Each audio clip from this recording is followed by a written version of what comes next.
Witajcie, dzisiaj chustecznik z szablonem 3D oraz farbą kredową w roli głównej. W sumie nic trudnego.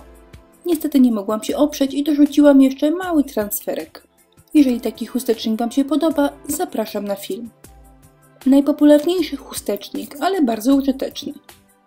Szablon 3D zrobiony z grubego plastiku oraz pasta strukturalna.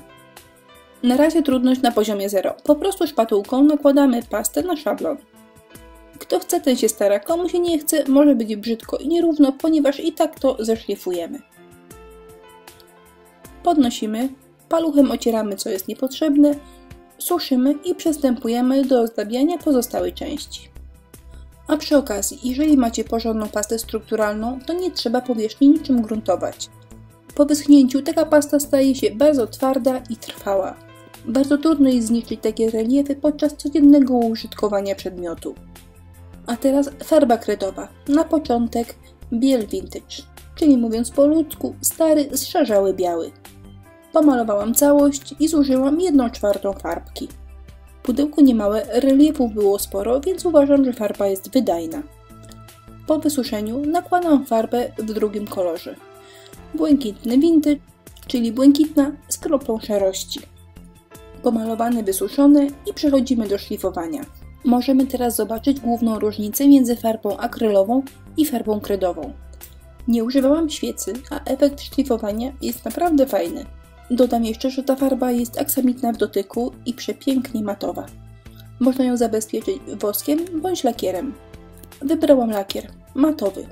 Pomysł rozcierania wosku między reliefami wydał mi się koszmarny. Poszłam na łatwiznę, ale mam nadzieję, że mnie zrozumiecie. Lubię do prac dodawać jakieś słodkie duperele. Tym razem padło na serduszka. Będą tylko z jednej strony. Pod spodem transfer. Wydruk na drukarce laserowej w odbiciu lustrzanym.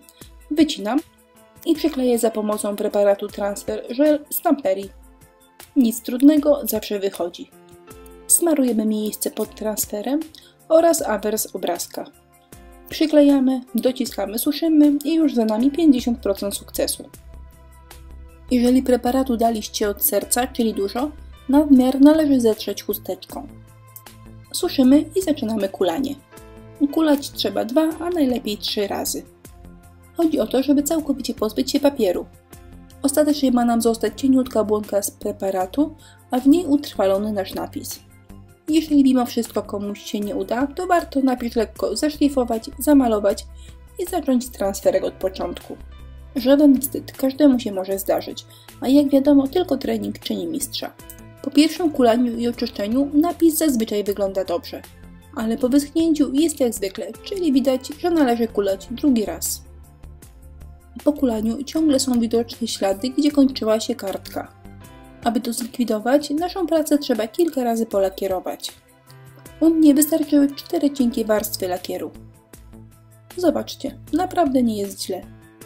A teraz pokażę Wam to, z czego jestem naprawdę dumna. Wstążeczki zawiązane w serduszkach, wiązane przez 20 minut. Są słodziutkie, średnio pasują do tego chustecznika. Ale ja jestem zdania, że praca ma się podobać autorowi. A autorem w tym wypadku jestem ja. A na spodzie pudełka jeszcze mała pieczątka. Nasz ukochany handmade. To cudo możecie kupić tylko w naszym sklepiku na inspirello.pl. A cały chustecznik prezentuje się tak.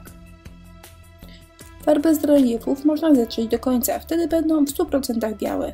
W tej pracy bardziej spodobały mi się takie niedomówienia, czyli tylko troszkę się przetarło. Mam nadzieję, że chustecznik Wam się podoba.